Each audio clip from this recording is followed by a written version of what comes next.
الله كثيرا. وقال رسول الله صلى الله عليه وسلم: من أحب سنتي فقد أحبني، ومن أحبني كان معي في الجنة.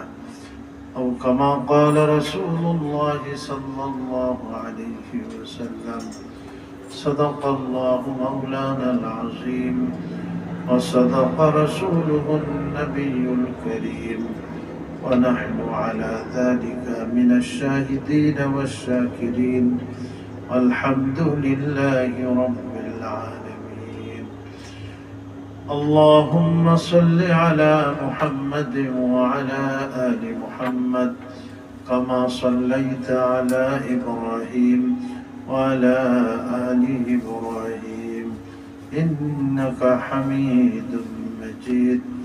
اللهم بارك على محمد وعلى آل محمد كما باركت على إبراهيم وعلى آل إبراهيم إنك حميد مجيد. সম্মানিত দিনী ভাই বোন, আল্লাহ পাকের অসংখ্য মেহেরবানি যে তিনি আমাদেরকে মাগরিবের নামাজ জামাতের সাথে আদায় করার পরে আমরা সুন্নাতের মাহফিল অথবা মাসিক দাওয়াতুল হক এর মাহফিল, এই মাহফিলের মধ্যে আমরা বসার সুযোগ লাভ করেছি। এজন্য আল্লাহর দরবারে শুকর, আলহামদুলিল্লাহ। সুন্নাত শব্দ বললে এর দুইটা ব্যাখ্যা আছে। সুন্নাত শব্দের একটা তো আমরা সাধারণভাবে যেটা বুঝি যে সুন্নাত হলো আপনার ফরজ ওয়াজিব না, যেটা সুন্নাত আমরা ডান হাতে খাই, এটা সুন্নাত। ওযুর মধ্যে কিছু সুন্নাত আছে, 4টা ফরজ আছে আর বাকিগুলো হলো সুন্নাত। নামাজের মধ্যে কিছু ফরজ আছে, কিছু ওয়াজিব আছে, 51টা সুন্নাত আছে। তো আমরা সুন্নাত বলতে সাধারণত এটাই বুঝে থাকি, কিন্তু এইখানে সুন্নাত যেটা আমরা আমাদের দাওয়াতুল হকের মধ্যে সুন্নাত যে শব্দটা আসছে, এইটার অর্থ শুধু এতটুকু না, বা এর ব্যাখ্যা যেটা আমরা সুন্নাত বলতে বুঝি যে করলে সওয়াব আছে, না করলে কোনো গুনাহ নাই, এটা না। কেন এখানে সুন্নাতের যে আরেকটা ব্যাখ্যা, সেই ব্যাখ্যাটাই এখানে হলো উদ্দেশ্য। রাসূল করিম আলাইহিস সালামের জীবনের যত কাজকর্ম যেগুলি আমাদেরকে অনুসরণ করতে বলা হয়েছে, সেটাকেই সুন্নাত বলা হয়। সেটা ফরজ হিসাবে হতে পারে, যেমন 5 ওয়াক্ত নামাজ রাসূল করিম আলাইহিস সালাম পড়ছেন, এটাও সুন্নাত। যদিও ফরজ, কিন্তু এটা রাসূল করিম আলাইহিস সালামের জীবনের কাজ। এটা সুন্নাত এই অর্থে রাসূল করিম আলাইহিস সালামের জীবনে যত তিনি কাজ করেছেন, যত তিনি কথাবার্তা বলেছেন, বা তার সামনে যত কাজ করা হয়েছে আর নবীজি চুপ রয়েছেন, সেটার কোনো প্রতিবাদ করেন নাই, এটাকে সুন্নাত বলা হয়। সুন্নাতের অর্থ হলো আকওয়ালুর রাসূল, রাসূল করিম আলাইহিস সালামের কথাবার্তা। আফআলুর রাসূল, রাসূল করিম আলাইহিস সালামের জীবনের যত কাজকর্ম সেগুলি। আর তৃতীয় হলো তাকারির, আরবি শব্দ। তাকারির শব্দের অর্থ হলো যে নবীজির সামনে কেউ কোনো কাজ করেছে আর নবীজি চুপ রয়েছে, এটাও কিন্তু সুন্নাতের অন্তর্গত।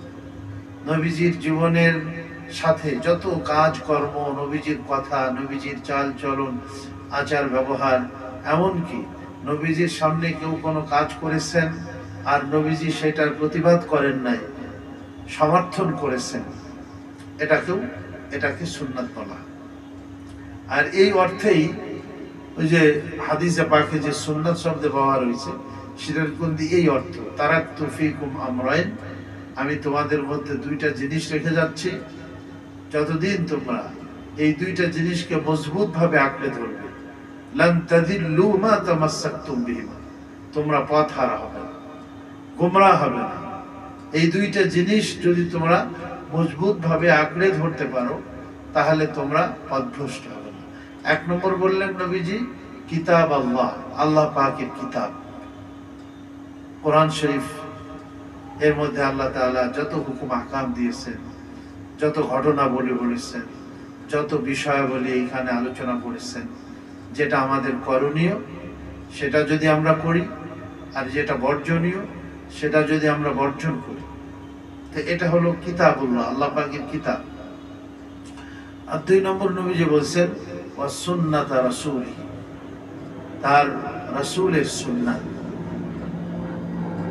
তাহলে রাসূলের সুন্নাত বলতে এইখানে কি বোঝায়? নবীজির জীবনের যত কাজকর্ম, তার কথাবার্তা, তার চাল চলন, আচার ব্যবহার সব বুঝাইছে। কিন্তু এখানে কিন্তু সুন্নাত রাসূলিহি, তার রাসূলের সুন্নাত দ্বারা যেটা করলে সওয়াব আছে, না করলে গুনাহ নাই, এই সুন্নাত কিন্তু উদ্দেশ্য না। ওই সুন্নাতের আরেক অর্থ কিন্তু মুস্তাহাব। এই সুন্নাতের আরেক অর্থ কি? মুস্তাহাব।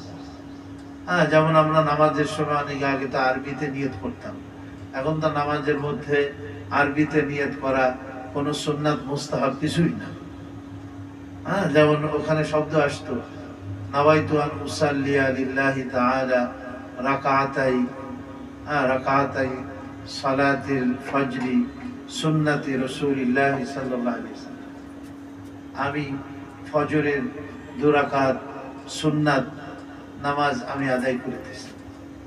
এখানে সুন্নাত রাসূলিল্লাহ বললাম, নাওয়াইতু আন উসাল্লিয়া লিল্লাহি তাআলা 4 রাকাতি সালাতি যুহরে সুন্নতি রাসূলিল্লাহ, আমি যোহরের 4 রাকাত সুন্নাত, রাসূলুল্লাহর সুন্নাত আমি আদায় করার নিয়ত করলাম। এখানে যে সুন্নাতটা হলো ফরজের বিপরীতে যে সুন্নাতটা, এইটা।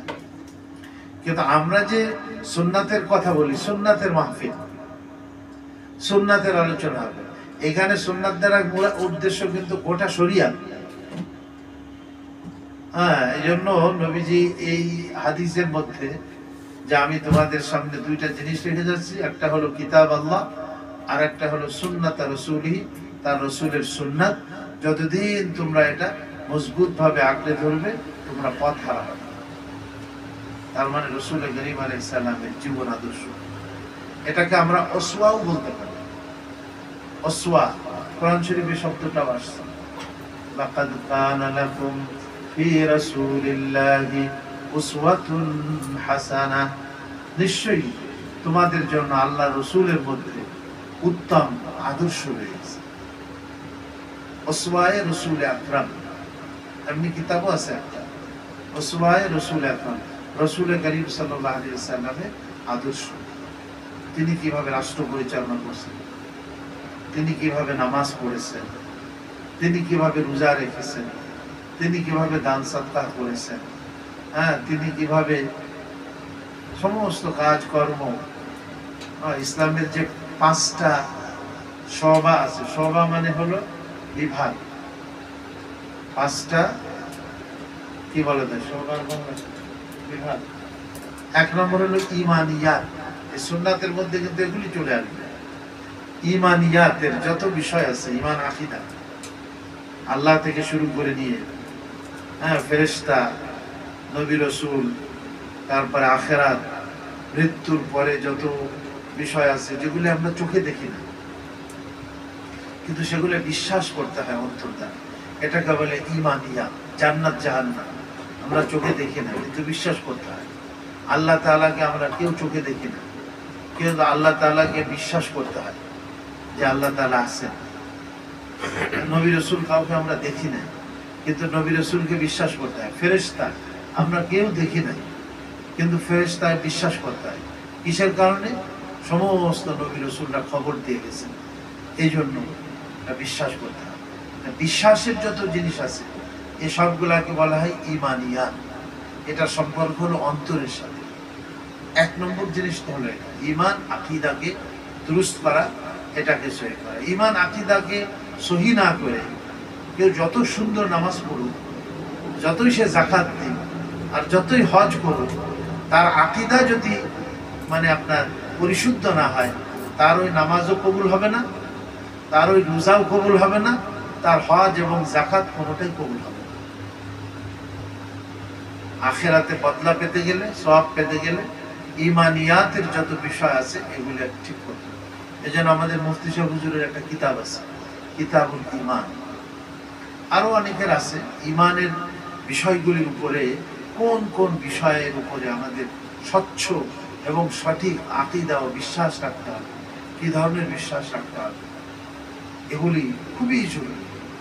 অনেক জিনিস আমাদের দ্বারা শিরক হয়ে যাচ্ছে।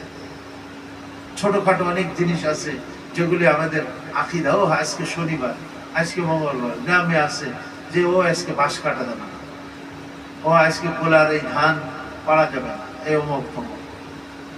কত ধরেন আপনার কুসংস্কার বলে, এগুলি অনেকটা কুফরি এবং শিরকি আকীদা বিশ্বাস। অনেকে মাজারওয়ালা সম্বন্ধে আকীদা রাখে যে মনে হয় আমাদের সুখ শান্তি দিয়ে দেবে, মাজারে যায় ধনী হয়ে যাবে, মাজারে যায় বাচ্চা হয়ে যাবে, মাজারে যায় অভাব দূর হয়ে যাবে। আছে না এরকম? মাজারের সাথে মানুষের এরকমের আকীদা এবং সম্পর্ক।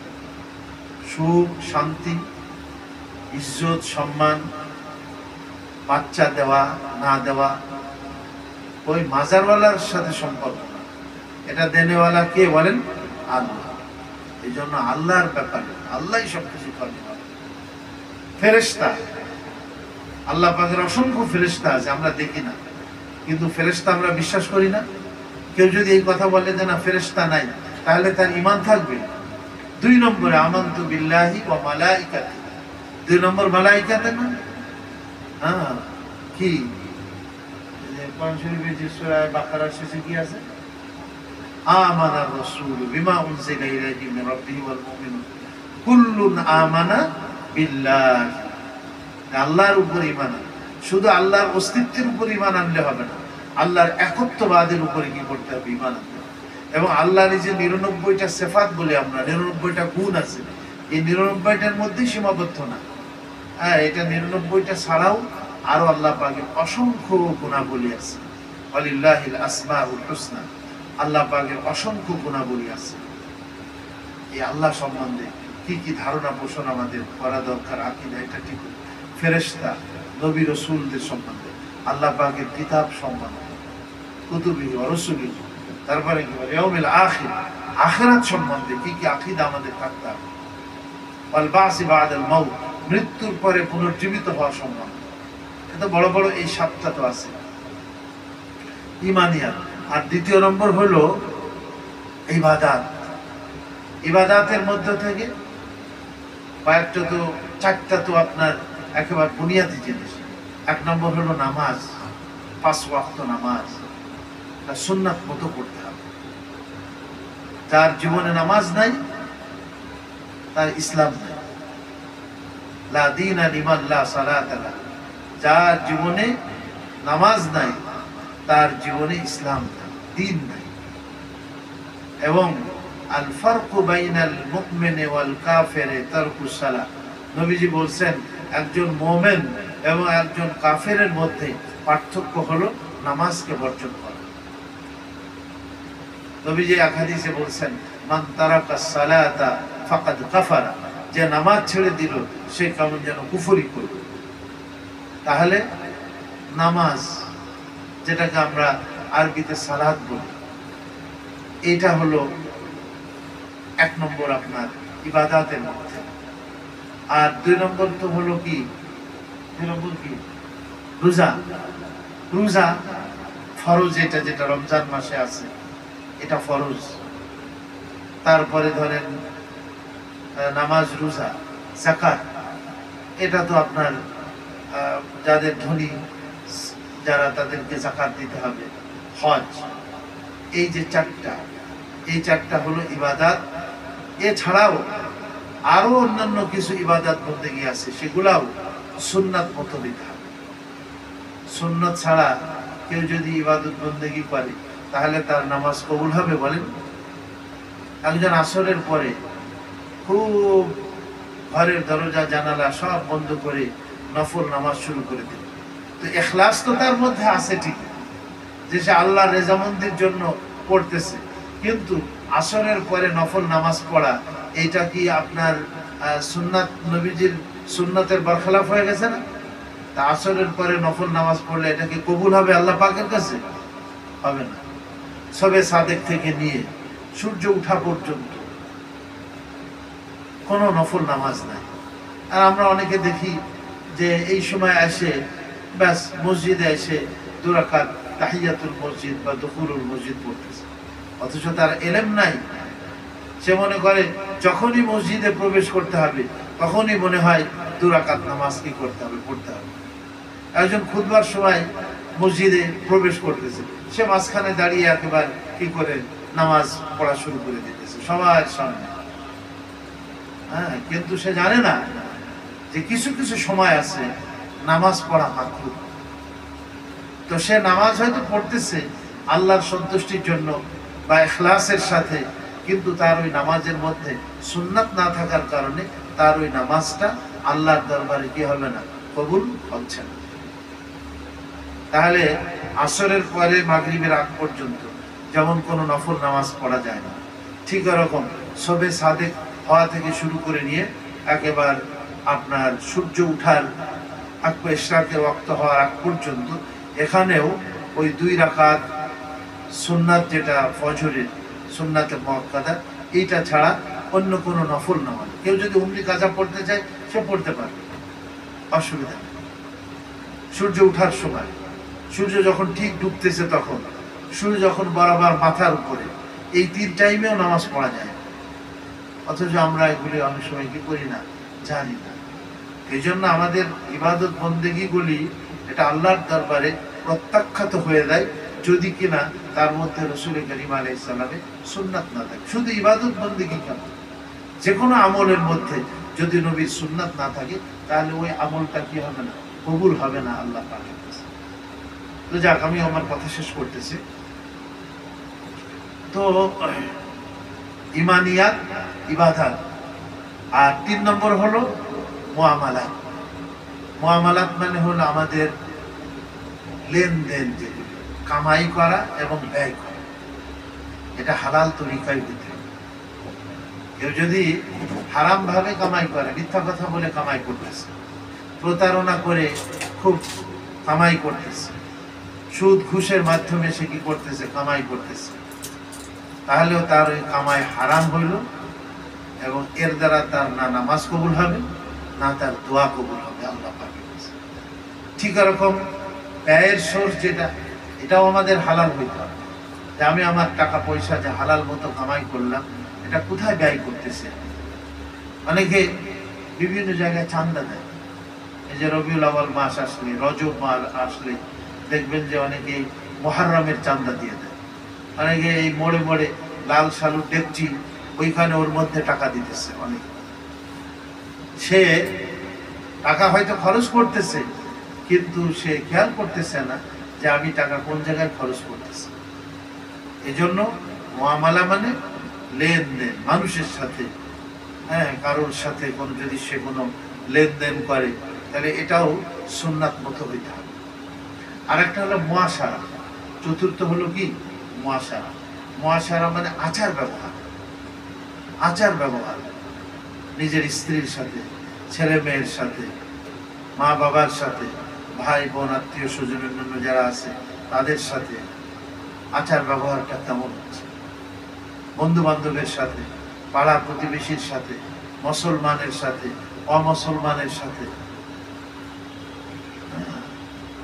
একজন মহিলা সে জবান দিয়ে তার প্রতিবেশীকে কষ্ট দিত, কিন্তু অনেক নফল নামাজ পড়ে। আর আরেকজন মহিলা সে প্রতিবেশীকে কষ্ট দিত না, কিন্তু অত নফল নামাজ পড়ে না, সে ফরজ নামাজটা পড়ে, কিন্তু মুআশারা, আচার ব্যবহার, চাল চলন, কথাবার্তা, কষ্ট পায় না প্রতিবেশীরা। এই দুই নারী সম্বন্ধে নবীজির কাছে জিজ্ঞেস করা হয়েছে। নবীজি বলছেন যে যে মহিলা অনেক নফল নামাজ পড়ে কিন্তু তার জবান দ্বারা, তার আচার আচরণ দ্বারা প্রতিবেশী কষ্ট পায়, সেই মহিলা হলো জাহান্নামী, নাউযুবিল্লাহ। আর যে মহিলা ফরজ নামাজ পড়ে, হয়তো অত বেশি নফল পড়তে পারেন না, কিন্তু কাউকে না কথাবার্তা, আচার আচরণের দ্বারা কষ্ট দেয়, সে মহিলা হলো জান্নাতি। সুবহান। তাহলে মুআশারা ঠিক করতে হবে, আচার ব্যবহার, কথাবার্তা, চাল চলন, কাউকে কোনো কথাবার্তা দ্বারা, আচার আচরণের দ্বারা কষ্ট দেওয়া। হযরত আনাস রাদিয়াল্লাহু আনহু বলে, রাসূল করিম আলাইহিস সালামের 10 বছর আমি হুজুরের খেদমতে ছিলাম। তো খাদেম যে, তাকে তো ধমক দিয়েও কথা বলা যায়, তাকে তো একটু মাঝে মধ্যে মায়েরও দেওয়া যায়। উনি বলেন যে 10 বছরে কোনোদিন নবীজি আমাকে বলেন নাই যে হে আনাস তুমি এটা কেন করলা অথবা এটা কেন করলা না। নবীজি কখন আমাকে ধমক দিয়ে কথা বলেন নাই, কখন আমাকে আঘাত করেন। সুবহানাল্লাহ, দেখেন কেমন ছিল। তাহলে আমাদের মুআশারাও রাসূল করিম আলাইহিস সালামের সুন্নাত তরিকা মতো হইতে হবে। আর আরেকটা হলো আখলাক। আখলাক মানে আমার ভিতরে অহংকার আছে, এই অহংকারকে পরিহার করে বিনয় আনতে হবে। হিংসা বিদ্বেষ আছে, হিংসা বিদ্বেষ দূর করে প্রত্যেক মুসলমানকে মহব্বত করা, ইমানের খাতিরে তাকে ভালোবাসা, এইটা। এই রকমের হিংসা বিদ্বেষ, হেরস, বংশ, কিনা, এরকমের অনেকগুলি রোগ আছে আমাদের, আন্তরিক রোগ বলে এটাকে। এইটাকে এমনিতে নিজের ট্রিটমেন্ট নিজে করা যায় না, অন্য ডাক্তার হইলেও সে আবার অন্য ডাক্তার দেখায়। এই জন্য বুজুর্গানে দিনের খেদমতে যাইতে হয়, যে তাদের সাথে সম্পর্ক কায়েম করে নিজের এই ভিতরের রোগগুলি তাদের সামনে বলতে হয়, তো এবং বলে সেখান থেকে ট্রিটমেন্ট নিতে হয়, চিকিৎসা নিতে হয়। রুহানি রোগের রুহানি চিকিৎসা নিতে হয়। তো নিয়ে তারপরে নিজের অন্তরাত্মাকে পাক সাফ করতে হয়, পবিত্র করতে হয়, এটাকে আখলাক। তাহলে ঈমানিয়াত, আকীদা, এগুলো ঠিক করতে হবে, ইবাদতগুলি সুন্নাত মতো করতে হবে। আর 3 নম্বর হলো নিজেদের কামাই এবং ব্যয় উভয়টাই হালাল ভাবে রাখতে হবে, মুআমালা। আর 4 নম্বর মুআশারা, আচার ব্যবহার, এটাকে সুন্নাত মতো করতে হবে, আল্লাহর হুকুম মতো। আর 5 নম্বরে হলো আখলাক, নিজেদের আখলাক ও চরিত্রকে কি করতে হবে, ঠিক করতে হবে। আর 6 নম্বর একটা আছে, সেটা হলো কি উম্মাত হিসাবে অন্যকে এই কয়টা জিনিসের প্রতি দাওয়াত দিতে হবে। এই কয়টা জিনিসের প্রতি কি দিতে হবে? এই 6টা জিনিসকে যদি আমরা পরিশুদ্ধ করতে পারি, ঠিক করতে পারি, তাহলে আমি প্রকৃত আল্লাহর বান্দা হলাম এবং রাসূল করিম আলাইহিস সালামের কি হলাম, উম্মত হলাম। আল্লাহ আমাদের সবাইকে তৌফিক দান করেন। যাক, আমি একটা কোরআনের আয়াত পড়ছি, যেটা পড়ছিলাম না, যে আল্লাহ তাআলা বলতেছেন, হে নবীজি আপনি বলে দিন, কুল ইন কুনতুম তুহিব্বুনাল্লাহ, তোমরা যদি আল্লাহর ভালোবাসা পেতে চাও, ফাত্তাবিউনি, তাহলে আমার ইত্তেবা করো, আমার অনুসরণ, নবীজির অনুসরণ, এটাই হলো সুন্নাত। নবীজির অনুসরণ এটা হলো কি সুন্নাত। হ্যাঁ, এই জন্য এই সুন্নাত বলতে আমরা এটাকে একেবারে হালকা মনে না করি যে এটা ফরজ ওয়াজিব না, যে সুন্নাত ওইটা না, কিন্তু সুন্নাত বলতে গোটা শরিয়াত, এটা হলো কি সুন্নাত। ফাত্তাবিউনি, তোমরা আমার ইত্তেবা করো, আমার অনুসরণ করো, আমার আদর্শকে ফলো করো। আমার জীবনীকে তোমরা 23 বছরের যে জীবন আমি তোমাদের সামনে রেখে গেলাম, এইটাকে তোমরা মজবুত ভাবে আঁকড়ে ধরো। ইউহিব্বুকুমুল্লাহ, আল্লাহ তোমাদেরকে মহব্বত করবেন, ভালোবাসবেন, এবং ওয়াগফির লাকুম যুনুবাকুম, এবং আল্লাহ তোমাদের গুনাহকে মাফ করে দেবেন। আল্লাহু গফুরুর রহিম, আল্লাহ তাআলা গুনাহ মাফ করেন। এজন্য কেউ যদি আল্লাহর মাহবুব হতে চায়, তাহলে কি করতে হবে? আল্লাহর মাহবুব যিনি আমাদের প্রিয় নবীজি, তার অনুসরণ করার মাধ্যমে আল্লাহর মাহবুব হবে। মান আতা আর রাসূলা ফাকাদ আতা আল্লাহ, যে আল্লাহ রসুলের অনুসরণ করে চলবে, আল্লাহ রসুলকে মেনে চলবে, তার সুন্নাতকে মেনে চলবে, সে আল্লাহকে মেনে চলবে। আর যে সুন্নাত মানলো না, সে আল্লাহকে কি করে না, মানে না, বলে আরে এটা তো সুন্নাত, দাড়ি যেমন করে, আরে এটা তো সুন্নাত, দাড়ি রাখা যে সুন্নাত তা না, কিন্তু দাড়ি রাখা ওয়াজিব। দাড়ি রাখা কি ওয়াজিব। কোনো গুনাহ এমন নাই 24 ঘন্টা যেটা গুনাহটা জারি থাকে। এরকম কেউ জেনা করছে, তো যত সময় জেনা করছে তত সময় তার গুনাহ হলো।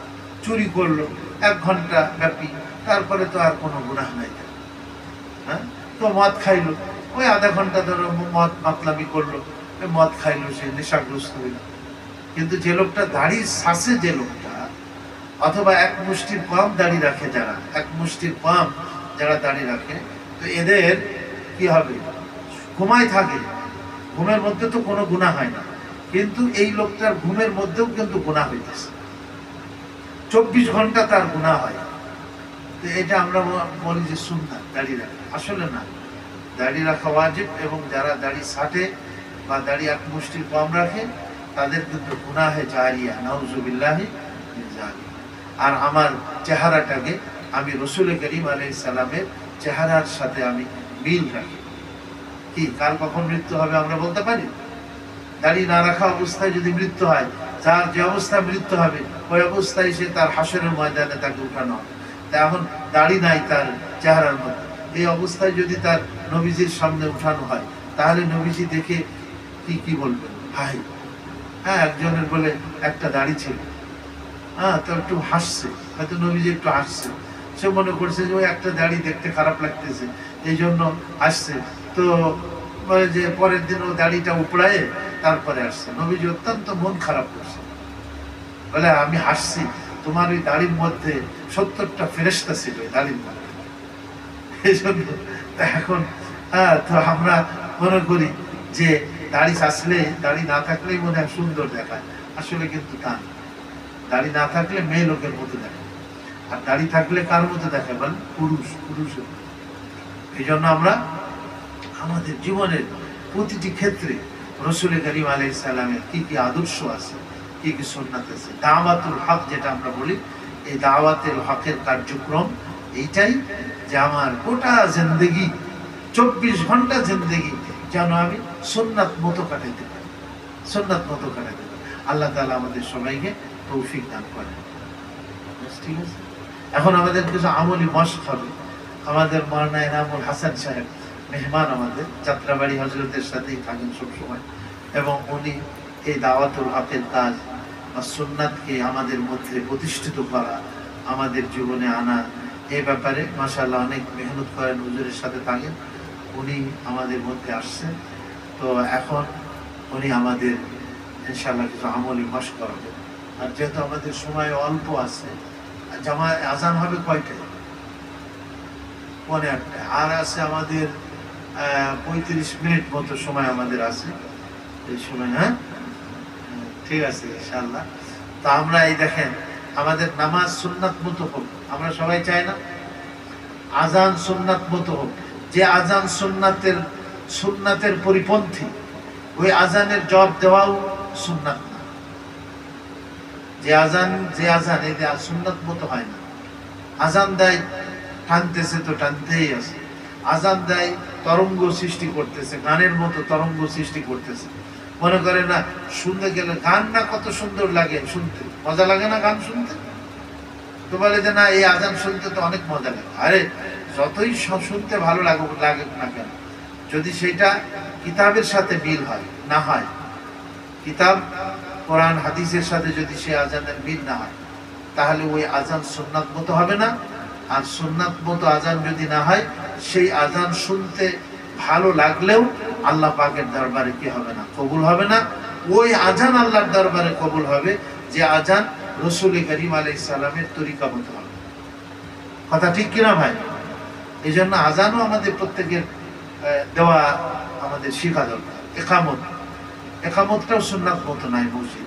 বড় দুঃখের কথা, আমাদের মসজিদগুলাতে যে সমস্ত আমল আছে, হ্যাঁ, দেখা যায় যে আজান আর একামত হলো অন্যতম আমল। এটা নিদর্শন ইসলামের, যার দ্বারা ইসলাম বোঝা যায়। মসজিদ একটা ইসলামের নিদর্শন। যে এলাকাতে মসজিদ আছে, বোঝা যায় যে এখানে মুসলমান আছে। আজান হইতেছে, বলে না এই এলাকায় মুসলমান আছে। একামত হইতেছে, না এখানে মানুষ মাশাআল্লাহ সব নামাজ নামাজ পড়ে। তো যার দ্বারা ইসলামের মৌলিক জিনিসের কি হওয়া যায়, প্রমাণ হয়, সেটাকে বলা হয় শিআরে ইসলাম। দাড়ি, এটা দাড়ি লম্বা করো, গোপ ছোট করো। যাদের গোপ ছোট, দাড়ি লম্বা, বুঝবা যে মুসলমান। বুঝবা কি মুসলমান। ইহুদিদের দাড়ি থাকতে পারে, শিখদের থাকতে পারে, কিন্তু গোপ ওদের কি অনেক বড় গোপ। এই জন্য আমাদের আজান, একামত, আমাদের নামাজ সব সুন্নাত মতো হইতে হবে। এই জন্য এটা আমলি ট্রেনিং, মস্ক বলে এটাকে। এটা মস্ক যতক্ষণ পর্যন্ত আমরা না করবো, শুধু বয়ান করে এটা কি আসবে না নিজেদের মধ্যে। এই জন্য প্র্যাকটিক্যাল মস্ক করতে হবে। আল্লাহ আমাদের সবাইকে আমাদের আজান, একামত, আমাদের ঈমান, আকীদা, আমাদের নামাজ, কালাম এবং 24 ঘন্টা জিন্দেগি যেন আমরা নবীজির সুন্নাত মতো কাটাইতে পারি। তাহলেই না নবীজির সাথে আমাদের নিসবত কায়েম হবে এবং আমাদের সম্পর্ক হবে যে নবীর সাথে আমরা, আমাদের কি হয়ে গেল, মিল হয়ে গেল। হ্যাঁ, अगर खाही गोरेरा रोशन कुनी, अगर खाही गोरेरा रोशन कुनी, गिरे लाजिम सुन्नते पैगंबरी। হ্যাঁ, তোমার কবরকে যদি তুমি নূরান্বিত করতে চাও, তাহলে নবীর সুন্নাতকে তুমি মজবুত ভাবে আঁকড়ে দাও। টাকনার নিচেই কাপড় পরিয়ে আনো। হ্যাঁ, যে টাকনার নিচেই অহংকার বশত পুরুষ যারা, তারা কাপড় ঝুলিয়ে দিল, আল্লাহ তাআলা তাদের দিকে রহমতের দৃষ্টিপাত করবেন না ময়দানে। টাকনার উপরে কাপড় পরিয়ে আনো। আমার কাপড় যেন সুন্নাত মতো হয়, তো খেয়াল রাখি। ঠিক আছে না? তু কুজাওয়া সুন্নতে আহমদ কুজা, তু কুজাওয়া সুন্নতে আহমদ কুজা, বা মুহাম্মদ কাইবুয়াত নিসবত তুরা। আরে তুমি কোথায় আর তোমার নবীর সুন্নাত কোথায়? নবীকে আল্লাহ তাআলা পাঠাইছেনই যেন নবীর সুন্নাতকে আমরা পালন করতে পারি। নবীজি থাকবেন না দুনিয়াতে, 23 বছরে নবী চলে গেছে নবুয়াতের জিন্দেগি, কিন্তু নবীজি সুন্নাত রেখে গেছেন আমাদের মধ্যে। আলাইকুম বিসুন্নতি, তোমরা আমার সুন্নাতকে মজবুত ভাবে আঁকড়ে ধরবা। ওয়া সুন্নাতিল খুলাফাইর রাশিদিন আল মাহদিয়িন, এবং আমার হেদায়েত প্রাপ্ত খোলাফা যারা রাশিদিন, যারা সঠিক পথে ছিল, তাদের সুন্নাতকে তোমরা মজবুত ভাবে আঁকড়ে ধরবা। এজন্য সাহাবায়ে কেরামের জিন্দেগিতে যে সমস্ত আমল, এগুলোও সুন্নাত। সুন্নাতুল খুলাফা আর রাশিদিন আল মাহদিয়িন, আযু আলাইহা বিন নওয়াজিজ, মাড়ির দাঁতের সঙ্গে আঁকড়ে ধরবা। ফিতনা ফাসাদ, ফাইন্নাহু মান ইয়াইশ মিনকুম বাদি ফাসায়ারা ইখতিলাফান কাসীরা। আমার পরে তোমরা যারা বেঁচে থাকবা, অনেক মতভেদ দেখতে পাবা, অনেক মতবিরোধ দেখতে পাবে। সেই সময় ফিতনার জামানা হবে, হ্যাঁ, মতবিরোধের জামানা হবে, এক একজনের এক এক মত হবে। তখন নবীজি নাজাতের রাস্তা বলে গেছেন, ফাআলাইকুম বিসুন্নতি। ওই মতবিরোধের সময় তোমরা নাজাতের, তোমাদের নাজাত ও মুক্তির রাস্তা হলো আমার সুন্নাতকে আঁকড়ে ধরো, এবং আমাদের খোলাফায়ে রাশিদিনের সুন্নাতকে তোমরা কি করো, আঁকড়ে ধরো। আল্লাহ আমাদের সবাইকে তৌফিক দান করেন যেন আমরা আমাদের প্রিয় নবীজির সুন্নাতকে মজবুত ভাবে কি করতে পারি, আঁকড়ে ধরতে পারি। হযরত উসমান রাদিয়াল্লাহু আনহু ওই মক্কার কাফেরদের ওখানে যখন উনি হুদায়বিয়ার মধ্যে নবীর প্রতিনিধি হয়ে সে কাফেরদের সঙ্গে আলোচনা করতে যাচ্ছিলেন, তখন উনি রাত্রে ওনার চাচাতো ভাইয়ের ওখানে অবস্থান করছেন। সকাল বেলায় কাফেরদের সাথে কি হচ্ছে, আপনার কাফেরদের সাথে যখন তার হচ্ছে, আলোচনা হবে, তো যখন যাইতেছিলেন তখন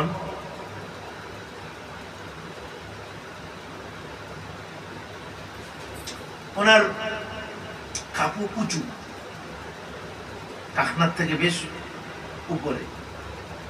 তো ওনার চাচাতো ভাই যিনি ছিলেন, তিনি বললেন যে আরবরা হলো কি কাপড় টাকনার নিচেই পড়ে, আর যে যত বেশি সরদার, যে যত বেশি দামি, জ্ঞানী গুণী, তার কাপড় তত নিচেই চলে। হ্যাঁ, তো তুমি যে এরকম কাপড় টাকনার উপরে পরে তাদের সঙ্গে একটা প্রতিনিধি হয়ে আলাপ করতে যাচ্ছ, তোমার কাপড় টাকনার উপরে তোমাকে তো ওরা তাদের নজরে তুমি হেয় হয়ে যাবে, হ্যাঁ, হালকা হয়ে যাবে তাদের নজরে। তুমি কাপড় টাকনার নিচেই ঝুলাই দেবে, তাহলে তাদের নজরে তুমি সম্মানী। তাদের সাথে যখন কথা বলবা তো তারা তোমাকে সম্মান করবে, চিন্তা করে। তো তখন হযরত উসমান রাদিয়াল্লাহু আনহু একটা ঐতিহাসিক কথা বলছিলেন, অত্যন্ত দামি এবং গুরুত্বপূর্ণ কথা বলছিলেন, যে তোমরা মনে করতেছো যে কাপড় টাকনার নিচেই ঝুলাই দিলে মনে হয় আমাদের সম্মান আর ইজ্জত কাফেরদের সামনে বৃদ্ধি পায়। শুনে রাখো, আমি রাসূল করিম আলাইহিস সালামকে দেখেছি, এই আমি যেভাবে কাপড় পরেছি এইভাবে রাসূল করিম আলাইহিস সালাম কাপড় পরতেন। কানা ইজারুহু বাইনা আনসাফি সাকাইহি, ইসাক যেটা নলা, এর মাঝখানে রাসূল করিম আলাইহিস সালামের কাপড় থাকতো।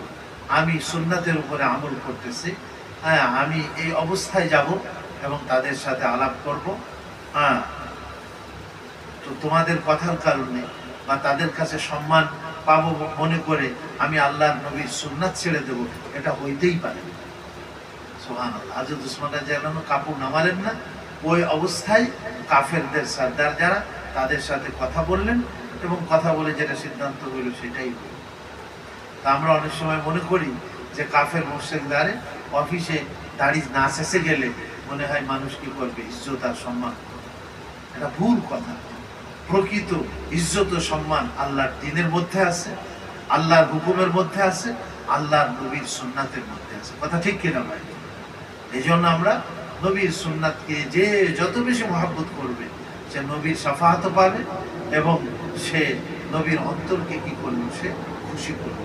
অন্তর ঠান্ডা হবে যখন নবীর সুন্নাতকে আমরা কি করবো আমাদের জীবনে বাস্তবায়ন করবো। খাওয়া দাওয়া, উঠা বসা, চলা ফেরা, ইবাদত বন্দেগী, ওই যে পাঁচটা সভা বললাম, এই পাঁচটার মধ্যেই আমাদের রাসূল করিম আলাইহিস সালামের সুন্নাতকে পালন করতে হবে। আল্লাহ তাআলা আমাদের সবাইকে তৌফিক দান করেন। আর আমরা এই যে মাসিক আমাদের এই প্রোগ্রামটা হবে, আগামী মাসেও হবে ইনশাআল্লাহ, প্রত্যেক ইংরেজি মাসের দ্বিতীয় রবিবার, মনে থাকবে, প্রত্যেক ইংরেজি মাসের কি দ্বিতীয় রবিবার। এটা কি সেপ্টেম্বর নাকি? আর সামনে কি মাস? অক্টোবর মাসের দ্বিতীয় রবিবারে আমাদের কি হবে, তারিখটা হবে আমি বলে দিচ্ছি। এটা হলো June, July, August, September, October. October মাসের দ্বিতীয় রবিবার হলো 12 তারিখ, হ্যাঁ, 12 অক্টোবর। 12 অক্টোবর আর প্রথম রবিবার হলো 5 তারিখ, আর দ্বিতীয় রবিবার হলো 12 অক্টোবর। মনে থাকবে সবাই? 12 অক্টোবর আগামী মাসে আমাদের এই প্রোগ্রামটা হবে। এখন আমলি মাস করাবেন আমাদের যাত্রাবাড়ি হজরতের খলিফা এবং তার সংস্পর্শে থাকেন এবং এই মেহনত করেন আমাদের হযরত মাওলানা এনামুল হাসান সাহেব দামাত বারাকাতুহু। উনি আমাদেরকে এখন মশক করাবেন। আল্লাহ তাআলা আমাদের সবাইকে তৌফিক দান করেন।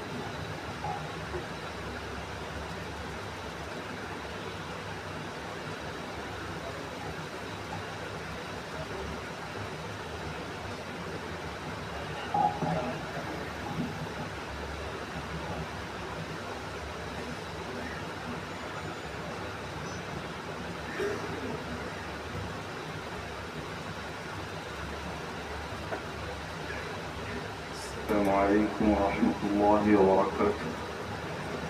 আল্লাহ পাক আমাদের এই মজলিসটাকে হেদায়েত ও নাজাতের জরিয়া বানায় দেন। এই সমস্ত মজলিসগুলো যাত্রাবাড়ি হযরত বলেন 60 থেকে 70 বছর ইবাদত করার চেয়েও দামি। মাজলিসু ফিকহিন খায়রুম মিন ইবাদাতি 60 সানা। এমন কোন বিষয় আমাদের আজকের এই শিক্ষার মধ্যে আসতে পারে যেটা 60 বছরের মধ্যে আমি শুনি। যাত্রাবাড়ি মাদ্রাসায় তাবলীগে 1 বছর সময় লাগে যাওয়া হয়েছিল। যাত্রাবাড়ি হযরত পিছন থেকে নামাজ দেখে বললেন, তোমার এক রাকাতে 3টা রুকু হয়। তাবলীগে 1 বছর লাগানো হয়েছে, মাদ্রাসায় পড়া হয়েছে, হুজুরের কাছে আমরা পড়ছি মুসলিম শরীফ, তাফসিরে জালালাইন, আমরা হুজুরের ছাত্র। ওস্তাদের সামনে বলতেছি যে আমার ভুলগুলো আমাকে ধরাই দেন। এই জন্য আমরা যে আমলগুলো করি, এই আমলগুলো আল্লাহ পাকের দয়া, আল্লাহ আমাদের করার সুযোগ করে দেন। আমল করে আমলের মধ্যে কোনো বাহাদুরি করা যাবে না।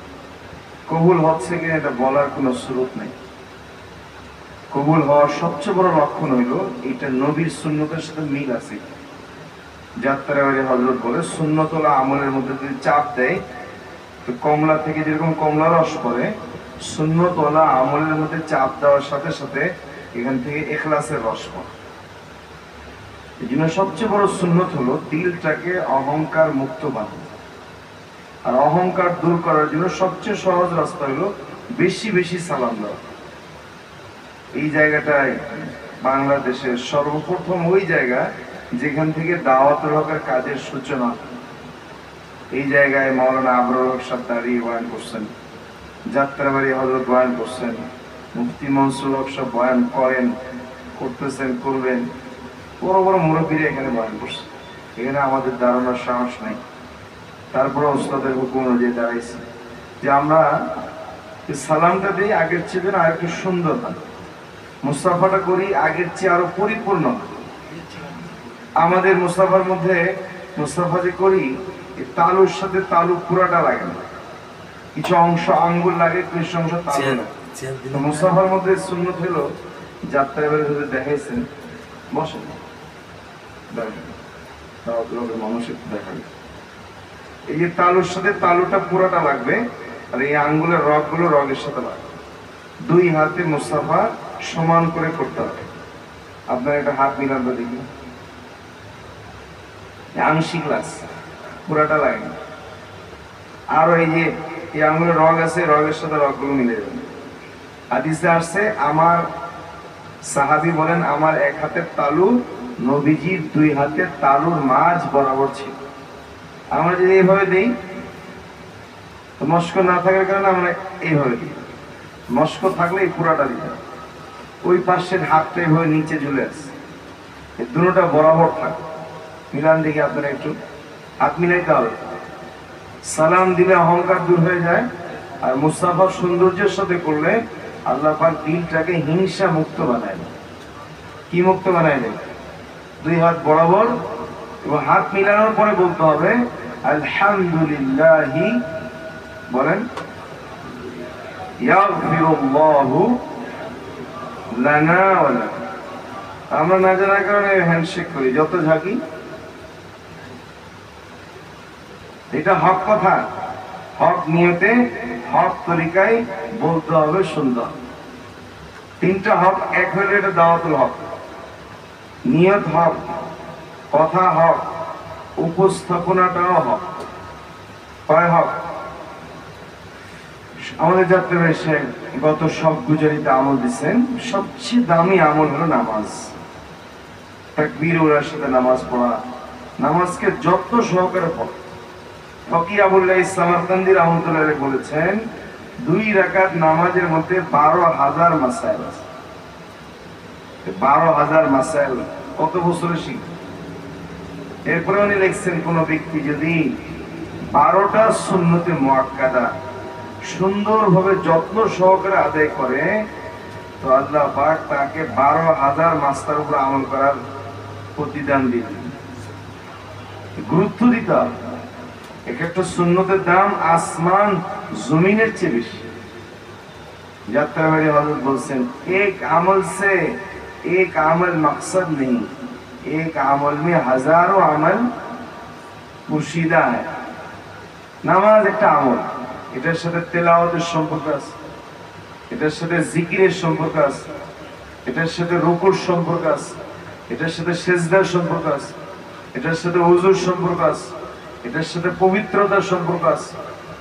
কোন ব্যক্তি নামাজ সুন্দর, আল্লাহ তার দুনিয়া আখিরাত দুটোটাকে চমকায় দিবে।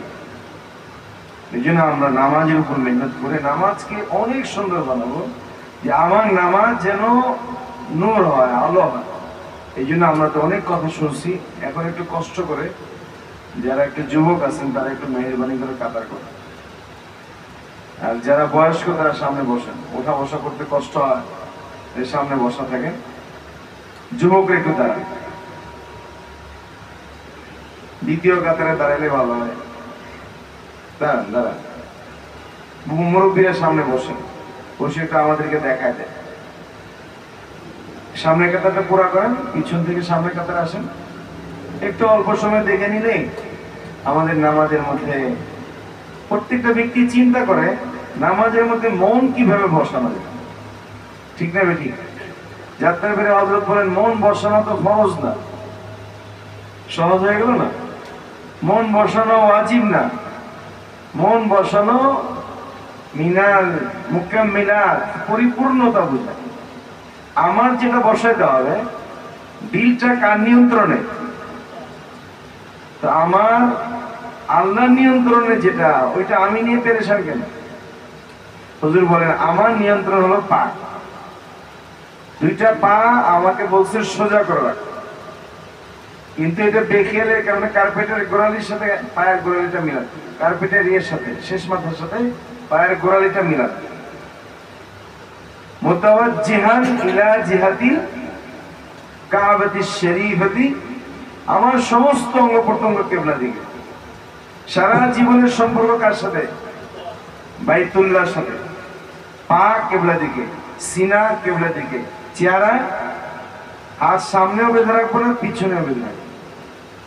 11টা সুন্নত আমি আপনাদেরকে সহজে বলি, দেখবেন আপনাদের মুখস্থ হয়ে গেছে, কোনোদিনও ভুলতে পারবেন না। এখানে হযরত মাওলানা মুনাওয়ার সাহেব রহমাতুল্লাহ আলাইহি আল্লাহ ওনার কবরকে নূরের দ্বারা ভরপুর করে দেন।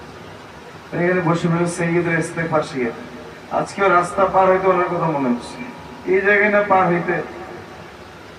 তো আল্লাহ পাক যাকে যখন কবুল করে দুনিয়া থেকে চলে যাবে, ওনারা আমাদের উস্তাদ ছিলেন, কাজ করছে, পা আরো সোজা। শতভাগ আল্লাহর সামনে দাঁড়াইছি, আর আমার এই দাঁড়ানোটা খেয়াল করতে হবে, এটা আমার জীবনের শেষ দাঁড়ানো হইতে পারে, এটা আমার জীবনের, এরপরে আমাকে দাঁড়ানোর সুযোগ দেওয়া হইতেও পারে, নাও হইতে পারে। হাদিসে আসছে সাল্লি সালাতা মুওয়াদ্দাই, বিদায়ী নামাজ। বিদায়ী কথা কিভাবে বল, বিদায়ী নামাজ কিভাবে পড়? 11টা সুন্নত দাঁড়ানো অবস্থা, 45 আযান, তাই না? সোজা হয়ে দাঁড়ানো। বলেন, আমাদের উস্তাদ মুফতি মনসুর সাহেব বলতেন, 4টা কাজ যদি কোনো ব্যক্তি নামাজে করে, তাহলে তার নামাজের এই মশকটা পরিপূর্ণ। 1 নম্বর, সুন্নত গুলো তার মুখস্থ থাকতে হবে। এটা সুন্নত হিসাবে আদায় করতেছি, এটা ফরজ হিসাবে আদায় করতেছি, এটা ওয়াজিব হিসাবে আদায় করতেছি। সোজা হয়ে দাঁড়ানো। যার পা যত সোজা, তার দিলও তত সোজা। বাহিরের অঙ্গ প্রত্যঙ্গের সাথে ভিতরের দিলের সম্পর্ক। পরিষ্কার কাপড় পরলে মনটাও কি থাকে, পরিষ্কার জায়গায় আসলে সোজা, আরো সোজা করবে। নিজের পা নিজে দেখা যায় না, এই জন্য একজনকে আরেকজনের আয়না বানায় দিস। কি বানায় দিস? এক মুমিন আরেক মুমিনের কি আয়নাতে যখন আমি আপনি দাঁড়াই, তো আয়না কাটটা বলে দেন, আমরা আয়নার ভিতরে যে লোকটা আছে তাকে ধরি না নিজের দোষ নিজে দিই? ওটা তো নিজেরই দোষ, কিন্তু আমরা আরেকজনকে দোষ দিই, এই এটা হয় না, এটা হয় না। অন্যেরটা না হওয়ার দলিল হলো আমারটা। আমাদের বলার দায়িত্ব ছিল, আমি সুন্দর করে বলতে পারি নাই, আমি তাকে মানাইতে পারি না। বলেন, সোজা হয়ে দাঁড়ানো, মাথা না ঝুঁকানো। কয় নম্বর সুন্নত? 1 নম্বর, সোজা হয়ে দাঁড়ানো, উভয় পায়ের মাঝে 4 আঙ্গুল পরিমাণ ফাঁকা রাখা। কতটুকু? নামাজ শিখতে হবে ওলামাদের কাছে। আমি আমার ওস্তাদ মুফতি মনসুর সাহেবের কাছে শিখছি, যাত্রা ভাই হযরতের কাছে শিখছি, মুফতি আব্দুর রহমান সাহেবের কাছে শিখছি, মাওলানা বুরহানুদ্দিন সাহেবের কাছে শিখছি। ওস্তাদ, শত ওস্তাদ, কিতাব দেখে নিজে নিজে শিখা যায়, ওস্তাদ লাগে। সোজা হয়ে দাঁড়ানো, মাথা, উভয় পায়ের আঙ্গুল 4 আঙ্গুল পরিমাণ ফাঁকা রাখা, ঊর্ধ্বে 1 বিঘা। নাম্বার 3, ইমামের তাকবীরের পরপর তাকবীর বলা। বলেন, কয়টা সুন্নাত শিখলাম? এক একটা মজলিসে একটা সুন্নাত শিখলেই তো বিশাল ব্যাপার। আর এই হাত উঠানোর মধ্যে 3টা সুন্নাত আছে। কয়টা? খুব ভালো করে মনোযোগ সহকারে দেখেন, আপনারা যেন অন্যদেরকে দেখাতে পারেন। এখানে একটা সুন্নাত আছে। কয় নম্বর সুন্নাত? 4। বলেন। এখানে হাত দিয়ে বলেন তো 4 4 5 6 ছয়টা সুন্নত মুখস্থ হয়ে গেল। বলেন 4 5 6 4 5 6। এই মসজিদে অনেক লোক এই জন্য আসে যে মসজিদে গিয়ে দেখি যেখানে তো আবরাম সব আসছিলেন, এই মুসল্লিরা কিভাবে নামাজ পড়ে। বাস্তবে আসে, দেখতে আসে, সোজা বৃদ্ধ আঙ্গুলটা কানের লতি বড়, আয়নার সামনে দাঁড়ায় আপনার সোজা করেন। আপনার সবচেয়ে বড় আয়না কে? আর একজন মুসলমান। কাকরিয়ার এক মুরব্বী ছিল মাওলানা মুনির সাহেব, উনি পাগড়ি পরে আব্বাকে দেখাতেন। আব্বা বলতেন সামনে আয়না আছে দেখেন। আমারে দেখেন কেন?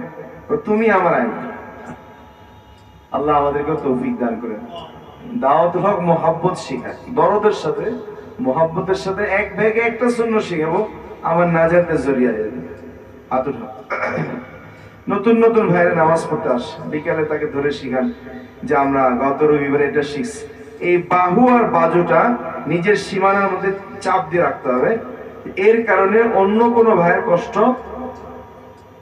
হালাল খানা খাবে তাকে আল্লাহ সুন্নতের উপর আমল করার তৌফিক দেন। আর যে শতভাগ সুন্নতের উপর চলবে তার দ্বারা কেউ কষ্ট পাবে না। আর এই 3 গুণ যার মধ্যে থাকবে সে জান্নাতি মানুষ। হালাল খানা খায়, সুন্নতের উপর চলে, আমল কি তরিকায়, তাকে তার দ্বারা কেউ কষ্ট পাবে না। সোজা, আরো সোজা।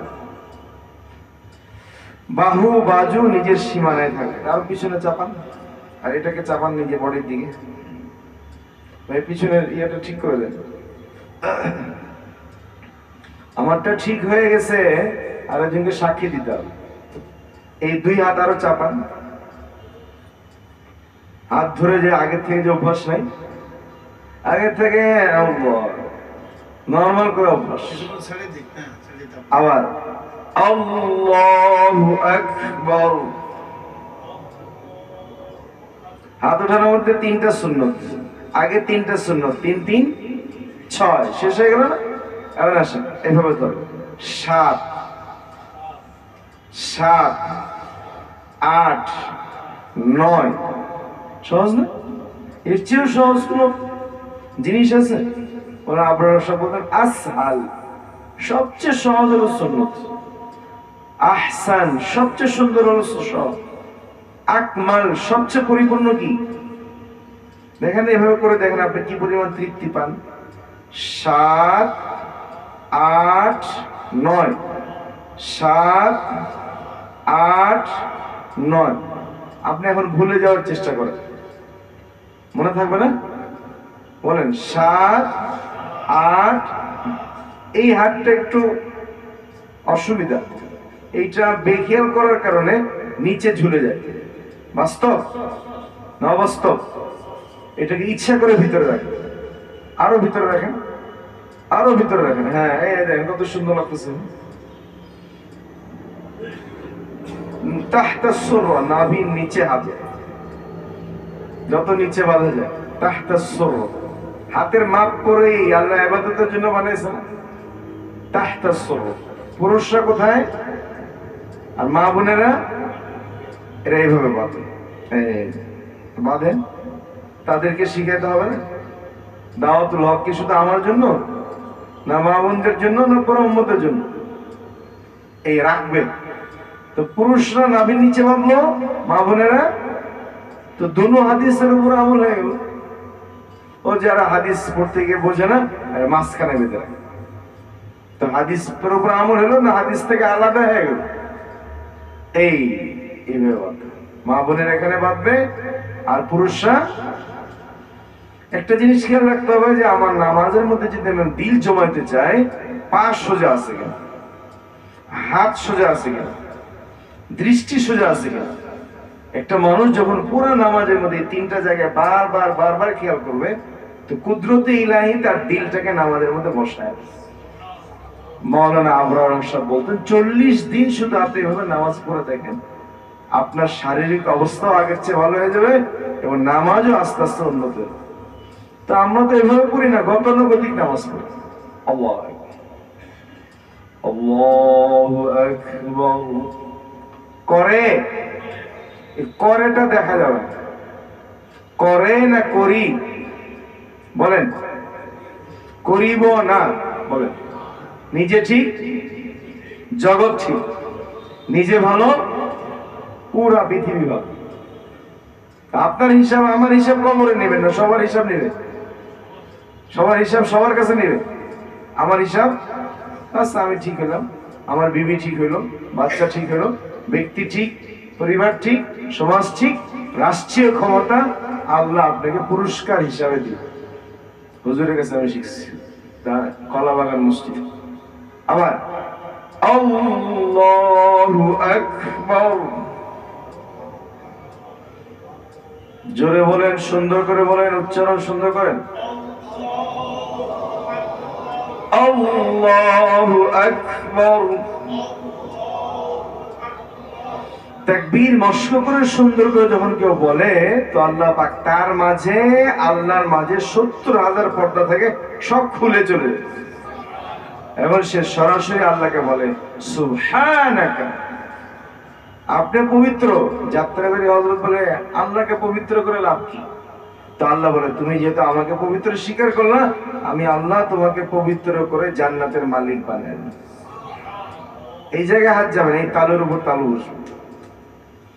আল্লাহু আকবার। এক এক মাসে এক একটা রুকু শিখবো, একটু শুরু থেকে শেষ পর্যন্ত আগে করা শিখবো, যেটা আমি আরো 10 জনকে শিখাতে পারি, বাসায় গিয়ে আলোচনা করতে পারি। তো দেখবেন অল্প দিনের মধ্যে এই মসজিদে জায়গা দেওয়া হবে। আর এখান থেকে আমার গ্রামের এলাকাতেও এই সুন্নাহর জন্য পৌঁছে, এই জন্য ঢাকা থেকে ওলামায়ে কেরাম নিয়ে নিজের এলাকায় এই কাজটাকে চালু করতে। আবার আল্লাহু আকবার। মাথা নিচু করা যাবে না, মাথা সোজা, সিনা সোজা, দৃষ্টি, যার দৃষ্টি নামাজের মধ্যে সংরক্ষণ করতে পারবে সে নামাজের বাহিরেও দৃষ্টি সংরক্ষণ করতে পারবে। নামাজে কয় জায়গায় দৃষ্টি রাখতে হয়? 5 জায়গায়। কয় জায়গায়? তো আমার নামাজের বাহিরেও যেন 5 জায়গায় যায়, 6 নম্বর জায়গায় না যায়। আবার আল্লাহু আকবার। আপনারা বলেন তো আগের চেয়ে একটু সুন্দর লাগতেছে কিনা? যত মেহনত করবেন তত সুন্দর। সৌন্দর্যের কোনো কি নেই, শেষ সীমা রাখেন। শেষ সীমা হলো নবী যেভাবে করছে। কেরাতের সুন্নাত 60টি, রুকুর সুন্নাত 8টি। রুকুর 8টি বলে দিই, বলেন তাকবীর ওয়ালা, উভয় হাত দ্বারা হাঁটু ধরা। হাঁটু ধরেন তো দেখি। আঙ্গুল সমূহ ফাঁকা রাখা, পায়ের গোছা সোজা রাখা। পায়ের গোছা সোজা রাখার জন্য পায়ের পাতার উপর ভর রাখতে হবে। কয়টা সুন্নাত বলছি?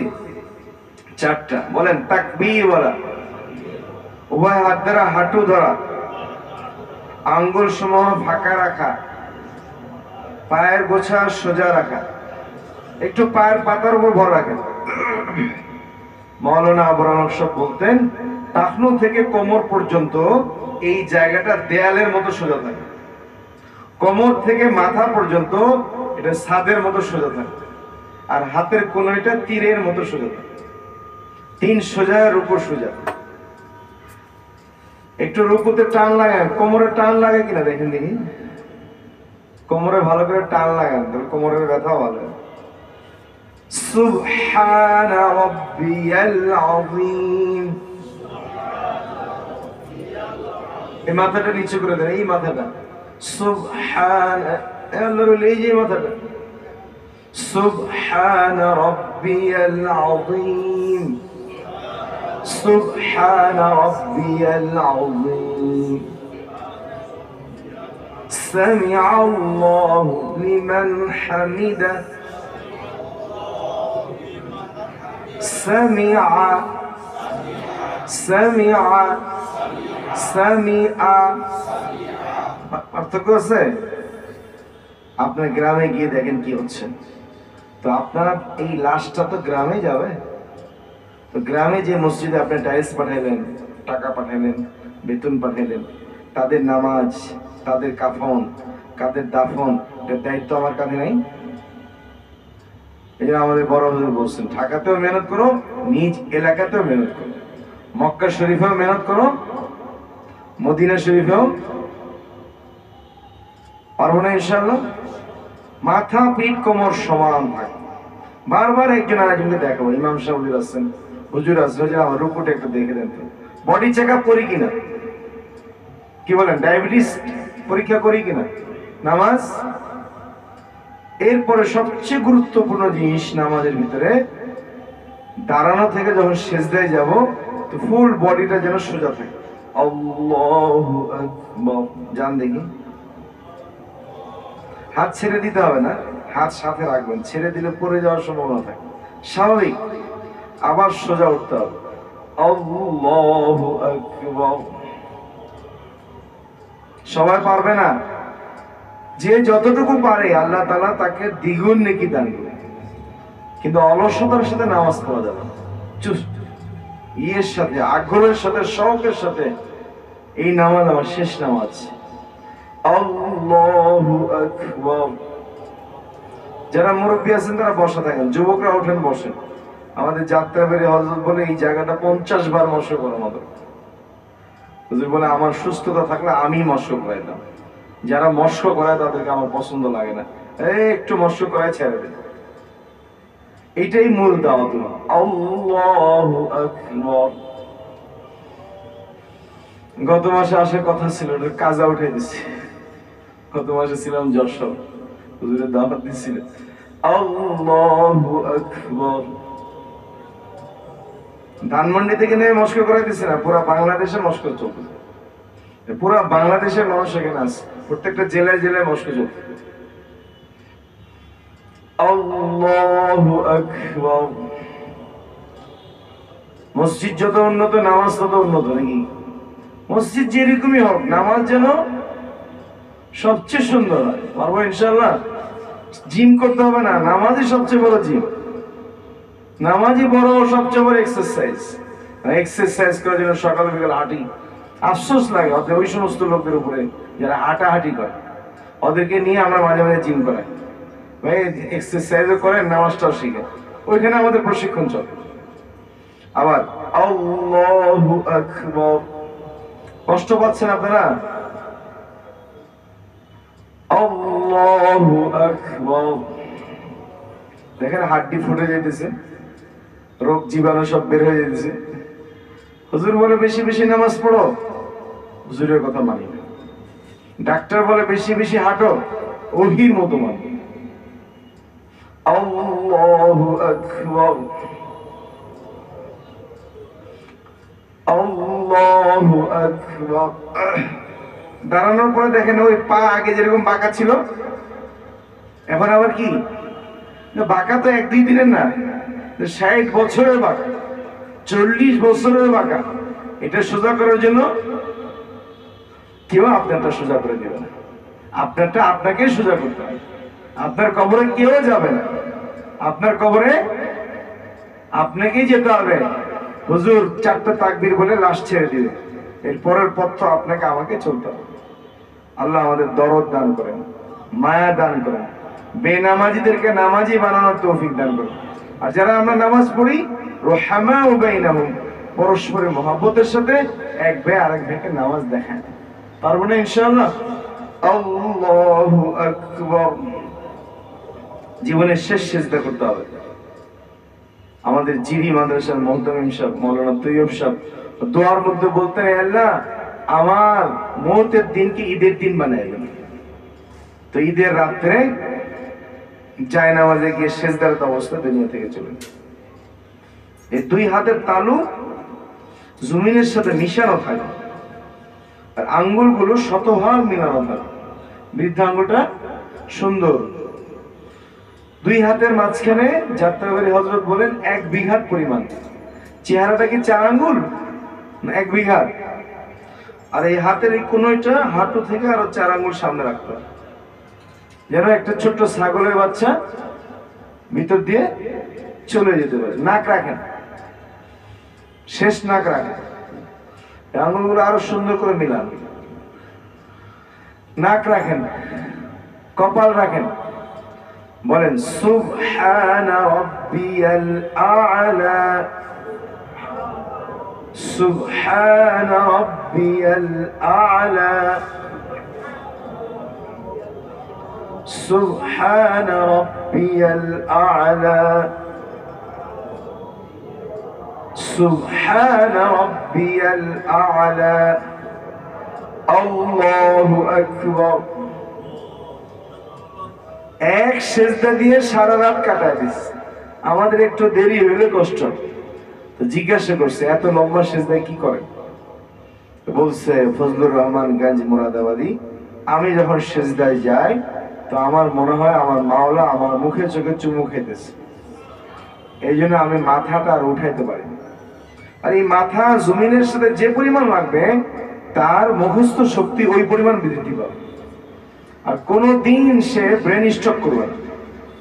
যারা ব্রেন স্ট্রোক করতেছে আকসার দেখা যায় সেজদায় কমে আসছে, মাথায় তেলের কমে আসছে, আবার সেজদা করে। হাতের কোনোই পেট রান থেকে আলাদা আলাদা সুন্দরভাবে থাকে। এই যে আঙ্গুল একটু ফাঁকা হয়ে গেছে, সুন্নতের খেলাফ হয়ে গেছে, এই নামাজের নূর বেড়ে যাবে। আরো চাপায় রাখে, সেজদায় সম্পূর্ণ মিলানো, রুকুতে সম্পূর্ণ ফাঁকা, সর্ব অবস্থায় স্বাভাবিক। নাক রাখেন, আজানের সময় হয়ে গেছে না? পিছনের পা, আল্লাহর ওলিরা পিছনের পায়ের আঙ্গুলে এত জোরে চাপ দেন তো 10টা আঙ্গুল কেবলা দিকে চলে যায়। পিছনের পায়ের আঙ্গুলে চাপ দেন আর পায়ের গোড়ালি পিছনের অংশ পুরোটা 4 আঙ্গুল পরিমাণ ফাঁকা থাকবে। আল্লাহু আকবার, বলেন আলহামদুলিল্লাহ। আগের চেয়ে নামাজটা একটু সুন্দর হইলো কিনা? আল্লাহ পাক আমল করার তৌফিক দান করুন। আজানের সময় হয়ে গেছে, 1 মিনিট আছে আরো? আচ্ছা, হাত হাঁটু বরাবর। 1 মিনিটে তো 2-3টা বলা যাবে।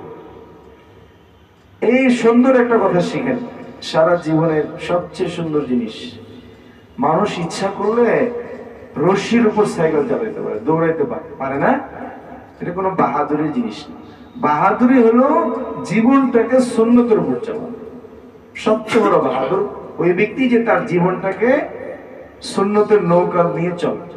বলেন আশহাদু, এই 2 আঙ্গুল হালাকা, আর এই 2টাকে আকদ, বেহেশতে জিয়ার কিতাবে লেখা আছে, এটা আকদ আর এটা হালাকা। সালাম ফিরানোর শেষ পর্যন্ত থাকে। আরো চাপ দেন, এই 2টাকে মিলে যায় যেন। আশহাদু,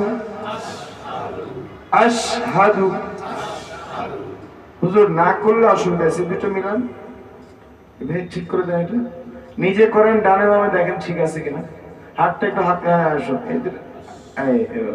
সুন্দর হয়েছে না? এখন ঠিক করে দেন, ঠিক করে দেন। আশহাদু। একটা সুন্নত শিখা 1000 রাকাত নফল নামাজ পড়ার চেয়ে বেশি নেকি দান করে। শুধু শিখলে এই যে নেকি হয়, দাওয়াত দিলে কি নেকি হয়? আশহাদু, আশহাদু, আশহাদু আল্লা ইলাহা, লা ইলাহা ইল্লাল্লাহ। তাইয়াতের মধ্যে কয়বার? একবার না, উঠাইতে হবে একবার, নামাইতে হবে কয়বার? চর্চা না থাকার কারণে উঠাইতে থাকে, নামাইতে থাকে না জানার কারণ। আশহাদু, আশহাদু আল্লা ইলাহা ইল্লাল্লাহ। এই অবস্থায় সালাম ফেরানোর শেষ মুহূর্ত পর্যন্ত থাকে। সালাম অত্যন্ত ধীরস্থির ভাবে ফেরাবে, তাড়াহুড়া নেই। ওয়াস্তাইনু বিস-সাবরি ওয়াস-সালাহ। শেষ। আযান দিন। আল্লাহ আমাদেরকে তৌফিক দান করুন। আযানের পরে আবার সালাম ফিরে